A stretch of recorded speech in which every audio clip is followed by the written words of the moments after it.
Welcome to Everything Life Coaching. I'm John Kim. And I'm Noelle Cordeaux. We are the founders of Lumia. And we're super passionate about all things coaching, and we want to share what we've learned from over a decade of coaching and training thousands of life coaches. Let's dive into the science and magic of coaching.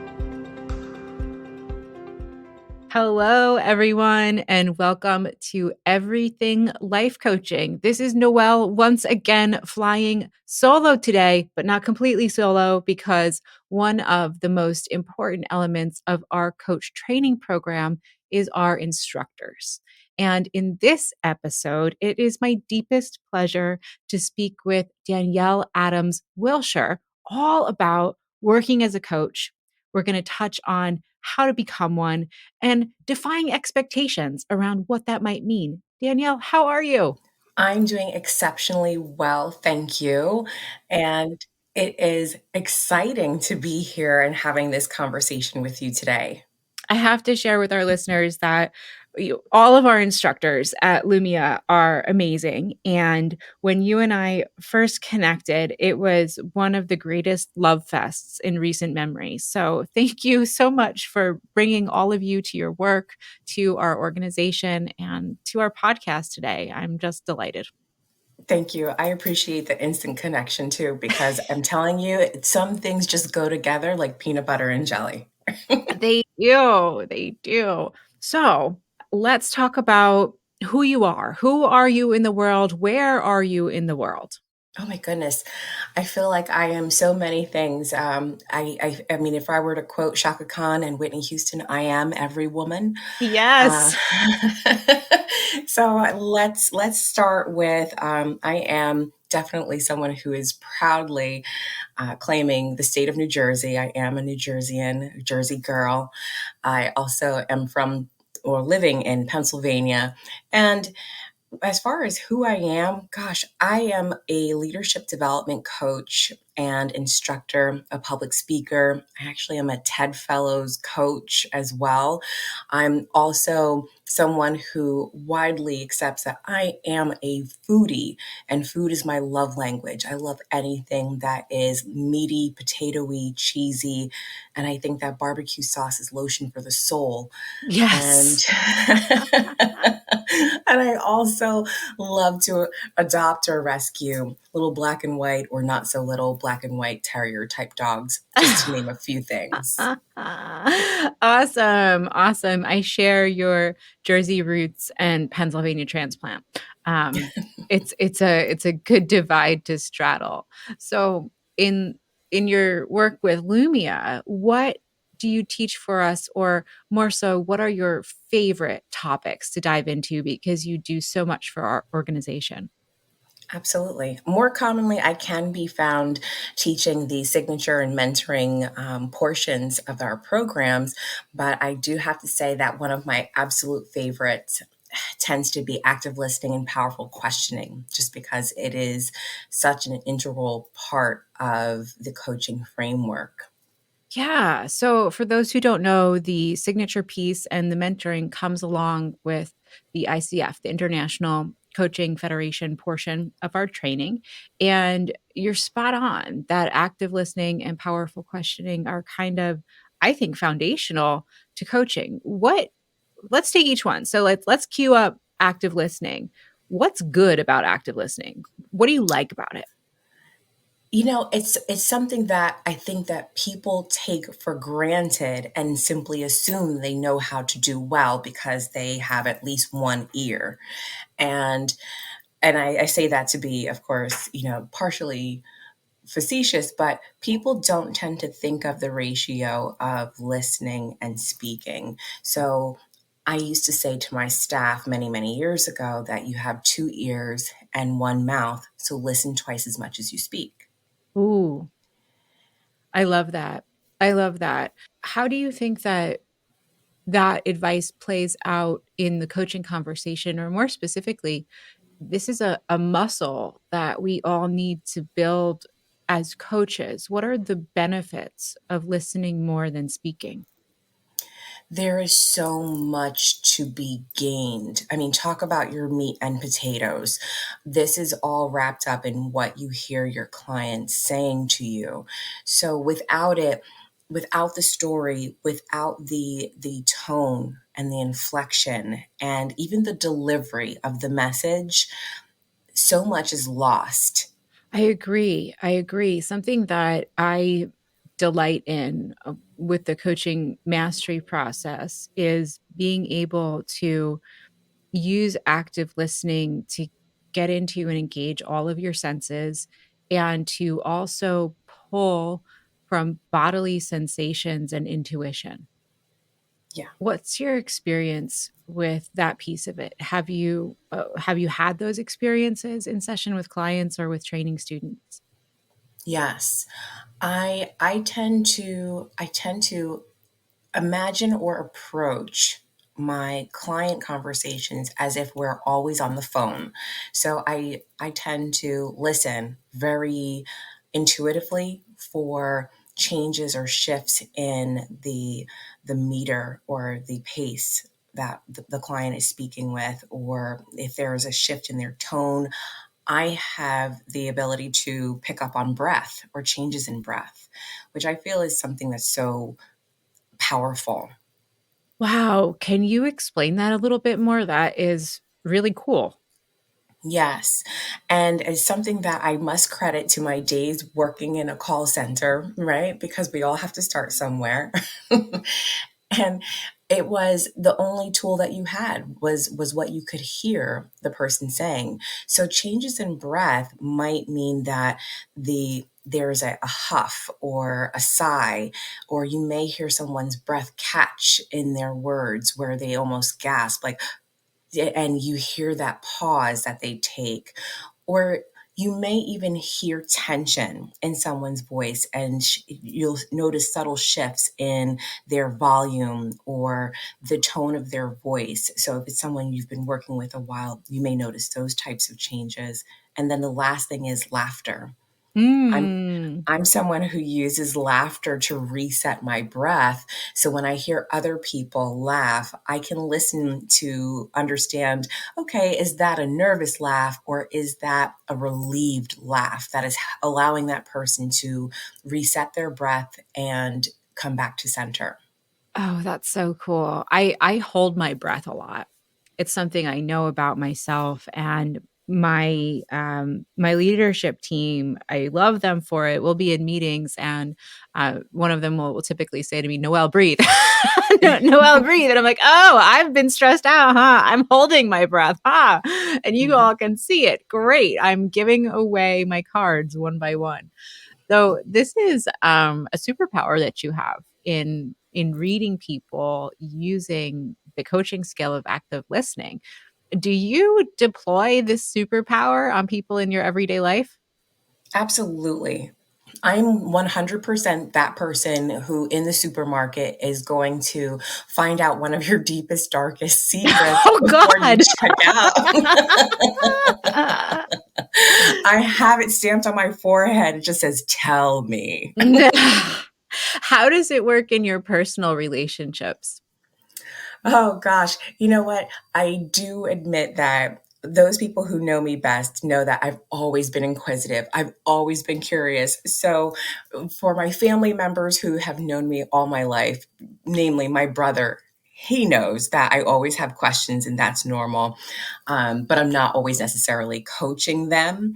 And then I also do take a moment to step back and listen to hear what they're saying. And then when they give me that pause and they look at me, they usually will say, "Okay, go ahead." And I know I have to ask them, like, okay, I'm coming with what I'm about to say, but do you want the friend version or the coach version? Right, right, right. And it's and once you build those muscles as a coach, it's hard to turn off. My husband will sometimes say to me, "All right, I know the questioning is coming, like let's just get it out of the way so I can clear whatever it is." And that's a great lead into to powerful questioning. To you, knowing how deeply you work in the world of coaching, what is powerful questioning and why is it beneficial?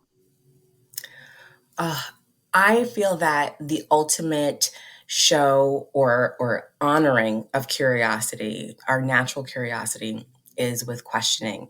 And to me, I feel that open-ended questions are the questions that help you to really get to the thing behind the thing. And people have heard me say this before. And that's where we find that there's more to the story, that there's more than what's just on the surface. And it allows us to ask even more in-depth or powerful questions to follow. Yeah. So a powerful question that's coming up for me is a really great example of what you said is, what would you do if you knew you could not fail? So at the outset, asking that of someone, anyone gives you that information, where would you take that as a coach? Or, let's say we just asked me that, what would you do if you knew you could not fail? And the answer is, I'm going to keep building this company in the way that I want to, as a progressive collective in the world. So how do we drill down once we drop those bombs? It's so funny. As soon as you asked that question and offered an answer, before you offered an answer, my next question was, and what's stopping you? Mm. Oh, what's stopping me? Damn. So what's stopping me is probably that space where idea meets reality, right? Where we have very lofty hopes and dreams, and then we actually get to the place where it's time to do the damn thing. You realize it's just not that one thing. It's actually a set of 250 tasks and influence and buy-in from other people.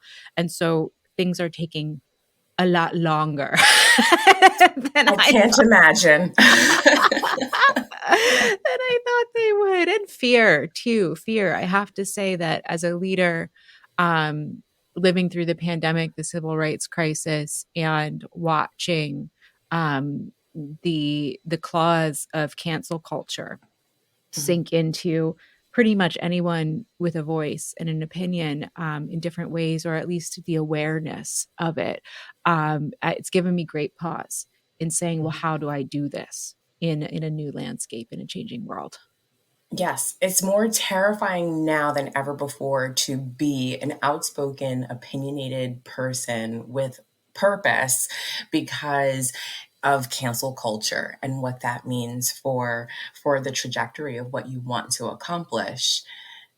And I would have to say that not that I'm coaching you, but the next question after that, to me at least, is, well, what do you need to address or resolve in order to begin to put a dent in those 250 things? Yeah, yeah, and I love that you're coaching me. It's a great question, and this is a great demonstration.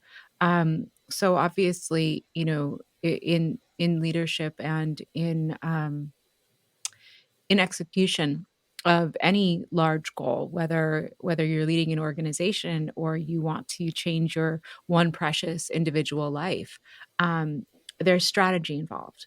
And humans are not an island. And so we can't and shouldn't do things alone. And what I know now that I didn't know before is how vital it is to take the time to build the foundation of relationships and to gather support from brilliant people all around you to say, yes, this is what we're going to do. And then to create that kind of groundswell for folks to buy in, and then many hands make light work. We can push together. So, See, now you're my kind of client. You're ah, hired. well, that's so that brings me to a great question. What makes a good client? Oh gosh, I work with people who have that big, beautiful, hairy, audacious goal, that thing that they really are passionate about, and that they're working to frame a plan around. Because my thing is, I love to hatch a plan. I've been doing it for many, many years, maybe since high school, and I get excited working with people who also have at some point in their lives or in their careers have experienced a certain level of disempowerment, feeling disenfranchised, or just generally feeling disengaged, because my goal is to help them plug the power back in. Mm, yeah.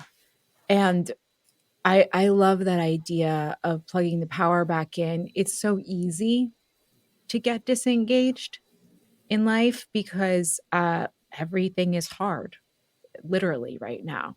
And I think that when folks first come into the space of coaching, and I'd love your feedback on this, it feels to me that folks come in with such a groundswell of hope, and then we get into coach training, and then it gets real when we start peer coaching or we start working with our first few pro bono clients, and we see firsthand the impact of the shock and awe of our existence on real people, and how the world can kind of ground you down. And uh, I feel young coaches take on too much of the burden for others in plugging in that power. So one of the classes that you run for Lumia is the two-way mirror session, and that is such a fantastic class. Thank you for it.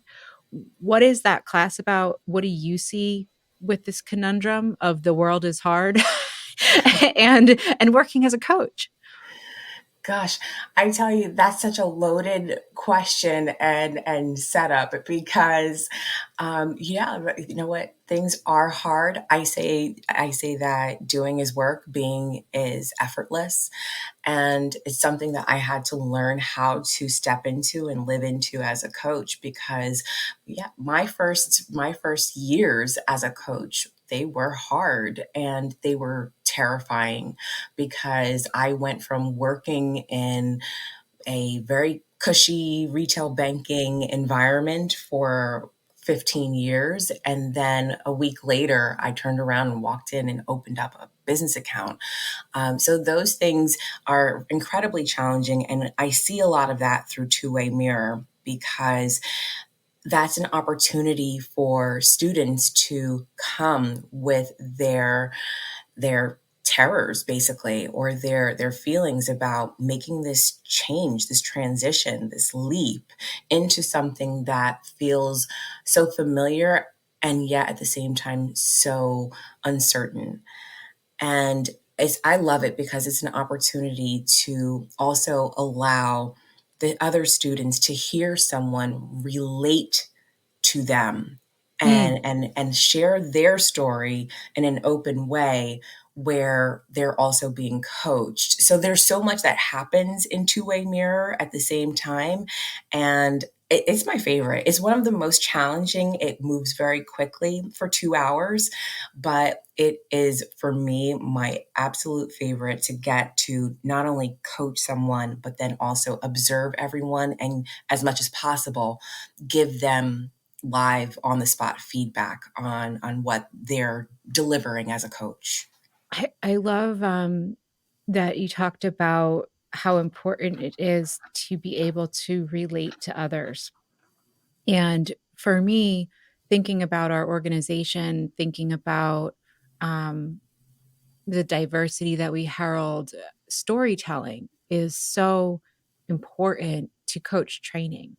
And it's a piece of coach training that's not sanctioned. Storytelling isn't one of the ICF standards, but in order to relate to others, we need to understand ourselves. And in coaching, personal development is professional development. How do you see storytelling show up in the process that one takes to become a coach? Storytelling becomes part of how you develop and deliver your personal brand. Mm, And it's how people start to understand your image or your experience, even without necessarily being beholden to or relying upon your outcome as a coach. So for me, I personally love being able to tell my stories of how I've gotten to where I am, because for me, some of them are funny, even on days when they have not been pleasant, or the days that I had been disempowered, disenfranchised, or disengaged. I'm happy to share that those stories are part of what have made me who I am today, and it's not always pretty. Yeah, that's such an important reminder. I feel like folks often say, "Well, if it's not pretty, I'm doing it wrong." And that's so not true. And one of the pieces that comes up for me in thinking about coaching and why coaching is so valuable for just life application is the space for reflection. What did I learn from this giant dumpster fire? And what can I take with me into the future? Um, how do you relate to those unpretty moments? And what do you do with them when they happen? Oh my gosh. I have come from a series of many, many dumpster fires. I mean, gosh, what is the saying? That pressure creates diamonds. I think that is a necessary evil. I think that pain is inevitable in life, but suffering is optional. So if we're able to take from those experiences that hurt, that generally suck, that feel like they have torn us apart or broken us down, and take just one small gem from that to say, okay, and this is how I'm going to move forward into tomorrow and still be a better version of myself. Yes, yes. And, the humanity that is implicit in all of this is another piece that's so central to coaching. And we talk about it a little bit in the ICF standards, but I think it might be underrepresented in terms of how important it is to, as coaches, as humans, both hold our own acceptance that it's okay to be a dumpster fire and to let our clients have those bad days, um, and take it as this is a normal and natural part of life. I'm sorry. And what do you want to do with it? Absolutely. Yeah. I think that What? people get too stuck also, Noelle, on trying to compare themselves to some version of normal that has been preset by the world at large, and that's not real. Ooh, say more about that. Well, there's this to me, there's this belief, this prevailing belief that, you come into the world and everyone is so excited that you're different, you're you. And then somewhere along the line, we learn or we're told, no, you have to be like everyone else.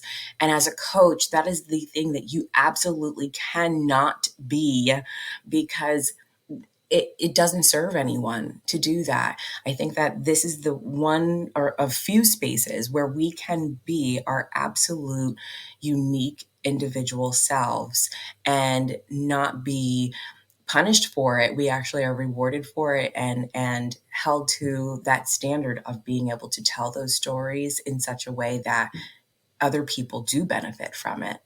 Yes, I agree. And I think that's one of the beautiful things that takes place in coach training with storytelling and being a part of a cohort, being part of a very diverse cohort, is the more stories that you can hear and witness as you're going through the Lumia program, the more windows you have into what it's like to live a different kind of existence that you didn't have before.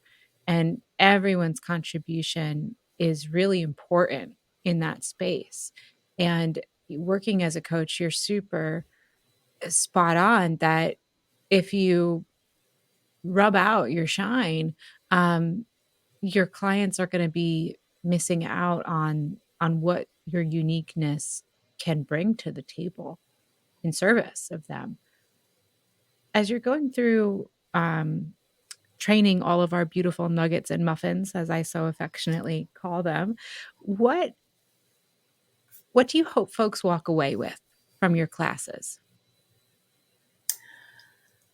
I tend to approach the classes the same way I approach working with my clients, the same way I approach having a totally unsolicited conversation in the supermarket, whatever that might be. And that is to empower people to live and lead more powerfully, one question at a time. So that's what I hope that people go away from each session with. I love that. I absolutely love that. So, um, as folks are listening, I'm sure that there are so many people who are saying this conversation feels like a warm hug. I really like the way that this feels. I would like more of Danielle. So let's set that up. Where can people find you? What do you do in your coach life? And what kind of information do we need to give folks so they can connect with you? Oh, sure. I mean, the best place to find me is online. I am occasionally on LinkedIn, Instagram, and Facebook, probably in that order. Awesome. So Danielle Adams-Wiltshire. Is there a website that we want to direct folks to?